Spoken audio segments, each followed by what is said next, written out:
Hi everyone, I'm Wendy, and today's video is a little bit different. Instead of sharing whole food plant-based meal ideas and recipes, I'll be sharing my ulcerative colitis story.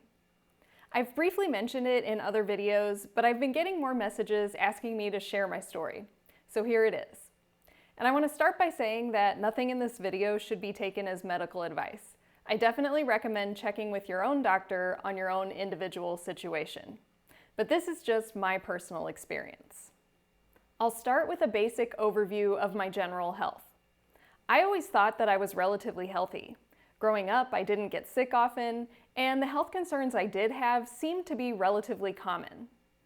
But looking back, I now realize I actually was rather unhealthy. Even though I didn't get sick often, I still had at least 2 colds a year.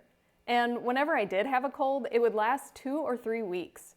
I had terrible seasonal allergies and asthma that I treated with weekly allergy injections, daily antihistamines, and I used both long-acting and rescue inhalers.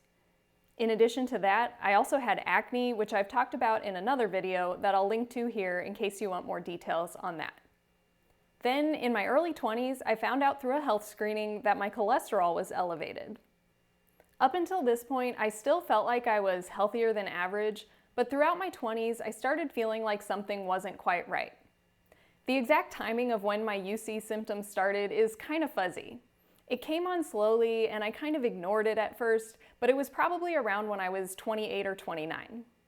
At first, I would make excuses or tell myself it wasn't that bad and it would go away on its own.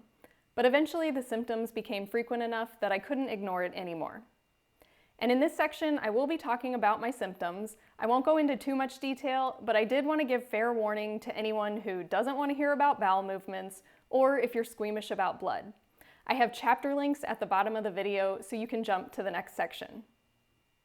For those of you who are still with me, some of my symptoms were pretty mild, things like brain fog and fatigue, but I also had irregular bowel movements. This was everything flip-flopping between constipation, urgency, diarrhea, and incomplete bowel movements. So many people suffer with this today, so although it was troubling, I figured it was still normal. But then I developed the most concerning symptoms, which caused me a lot of stress and anxiety, and that was blood and mucus in my stool.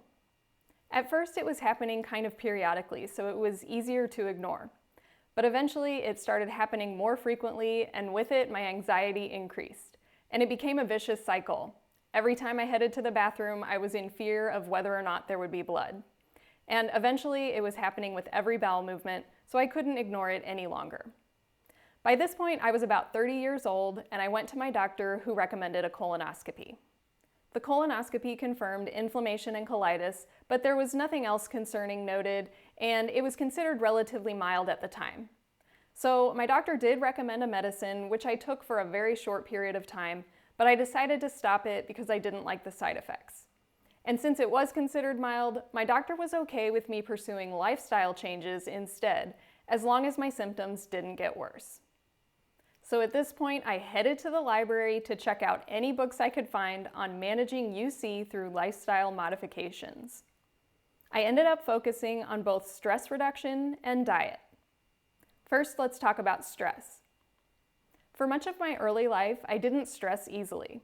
Of course, I experienced stressful situations and I had stressful jobs, but I was always able to handle it well. But then, about a year or 2 before I developed my UC symptoms, I had started a new job that turned out to be a totally different kind of stress, and I was no longer handling it well. It was fast-paced, demanding, and often involved working long hours. And this was one of those companies that emphasized work-life balance, so they had ping pong tables and other games throughout the office, and they loved to bring in lots of food to distract us from all of our stress. Unfortunately, most of this was extremely unhealthy standard American food, from pizza to Chinese to barbecue and so many rich desserts. Prior to that, I had been eating a standard American diet, but I was eating what most people would consider healthier than the average. I usually had a salad or other vegetable with my meals, a couple pieces of fruit a day, and I always tried to follow the food pyramid and get all of my servings in every category. I rarely ate fast food, and I cooked most of my food at home. But I still used a lot of packaged foods and junk foods. For example, I often had Lucky Charms and Cinnamon Toast Crunch for breakfast, but just as often I would have a more wholesome oatmeal breakfast. I certainly wasn't eating an ideal diet, but it also wasn't the worst possible diet. But once I started that job, I was basically eating junk every day. And I'm certain that this, along with the extreme stress, had a major impact on me developing ulcerative colitis. So to address the stress, I took a mindfulness-based stress reduction course. I focused on daily meditations. My favorites were body scan meditations and something called the 3-minute breathing space. I also started doing yoga for myself again. At the time, I had been teaching yoga, but when you're teaching, you're not exactly getting the same benefit of doing it on your own. So I made a point to set aside time for my own personal yoga practice again. These changes definitely helped with my stress. I was much calmer, and whether or not this directly helped improve my UC symptoms, it definitely helped me to be able to handle it a lot better. As for the food, it would end up taking me about 3 years to find a diet that helped me to eliminate my symptoms for good. And I've continued tweaking it over the years as I learn more. The first shift in my diet involved doing a Whole30. A friend recommended this diet to me, and it sounded like a pretty good idea at the time. It's basically an elimination diet where for a period of 30 days you remove different food groups, including whole grains and beans, along with dairy and processed sugar. Then, after the 30 days, you slowly and meticulously reintroduce those food groups one at a time to try and determine what might be causing your symptoms. So when I jumped from my standard American diet that had gotten a little junky to the elimination phase of the Whole30, I did feel better. And in that time, I also started learning about Paleo diets, since that's pretty similar to a Whole30. Now, a Whole30 isn't supposed to be permanent. You are supposed to reintroduce the foods that don't cause you trouble. But by this point, I had started hearing so much of the paleo rhetoric that I was starting to become afraid of whole grains and beans. There's so much misinformation out there about lectins, phytates, and other anti-nutrients that I was afraid to eat these foods. I had so much anxiety over it, and since I did feel better in my first month of doing the Whole30, I just decided to stick with it. And I ended up eating that Whole30/paleo style diet for over a year. If you look at some of the samples of what I ate at that time, most people would see it and think it's an extremely healthful diet. I was eating copious amounts of vegetables, and I prioritized lean meats, and organic, grass-fed, pasture-raised, and all of those buzzwords that make us think we're doing a good thing. But unfortunately, after a while, it seemed like no matter what I did, eventually my symptoms would come back. So I gave up hope that I would be able to use food to control my symptoms. But then one day, among all of the paleo information that flooded my feed, I saw a video by a vegan animal rights activist, and it flipped my world upside down. I'm focusing on my health in this video, so I'm not going to get into the ethical side of veganism and animal rights, but I'll just say that that video completely changed my worldview.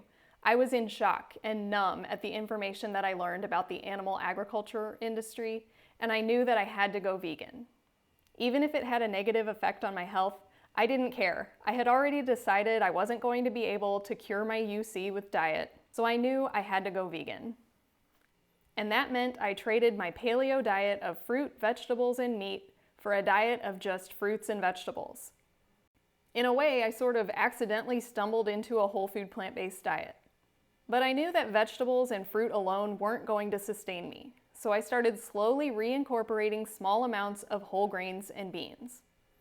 I had also been eating quite a bit of oil, which I started reducing. Some of my first vegan meals were kind of random, but I was just doing whatever I could to figure it out along the way. As I started reintroducing whole grains and beans without any ill effects, I also started losing my anxiety over food. I started loving my food again. And after just 1 week of transitioning to a vegan diet, my ulcerative colitis symptoms were gone. Now, it's common to go through periods of remission where you don't have symptoms, so I figured it was just a coincidence that this was coinciding with the start of my diet, so I didn't get too excited yet. But as the days turned into weeks and months, I knew I was onto something. During this time, I started devouring information about vegan diets. and I realized there was quite a lot of data to show how a whole food plant-based version can help to manage symptoms and even perhaps reverse many chronic conditions. It has now been over 4 years since I've had any UC symptoms. And some people will argue that you can't cure or reverse ulcerative colitis, so I'll just say that I've been symptom-free or in remission for 4 years. Plus, I saw many other benefits. My cholesterol plummeted from a high around 225 to a low of 129. My painful cystic acne went away, and my seasonal allergy symptoms resolved. I no longer need allergy injections, inhalers, or antihistamines. As I learned more, I continued to tweak my diet over the past 4 years. I won't bore you with every little detail of the changes I made along the way, but I'll end with what my basic dietary philosophy is today. I eat what I like to call a whole food vegan diet. I'm vegan for ethical reasons, so I never consume any animal products. And I try to eat mostly whole foods, but probably about 10% of my diet includes minimally processed plant-based foods. So the bulk of my diet is made of whole grains, beans, starchy and non-starchy vegetables, and fruit. The other 10% or so is made of minimally processed foods such as whole grain pastas, whole grain breads, tofu and tempeh, and small amounts of nuts and seeds. I'm also oil-free, I don't use refined sugar, and while I generally avoid salt, I do use some condiments that have salt in them. And that's pretty much it. I personally love learning about all the little nuances of nutrition, but while I love diving into those nitty-gritty details, I try not to let that bog me down in practice. So my daily diet focuses on those main food groups that I mentioned, and I eat a wide variety from within those categories, so I know I'm getting balanced nutrition, and I don't need to sweat the small stuff when planning meals. In becoming vegan, I accidentally discovered a whole food plant-based diet and completely transformed my health. It can be difficult to maintain this diet in a world that caters to the standard American diet. But when I eat this way, I feel so much better, and that keeps me motivated. Anytime I stray even a little bit and eat something a little more processed or with a little more oil in it, I immediately feel negative consequences. So to continue feeling my best, I try to stick to whole plant foods, and I use a few simple tips to help make it easier to maintain.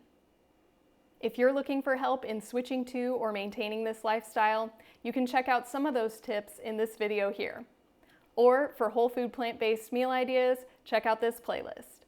Thanks for watching, and I hope to see you next time.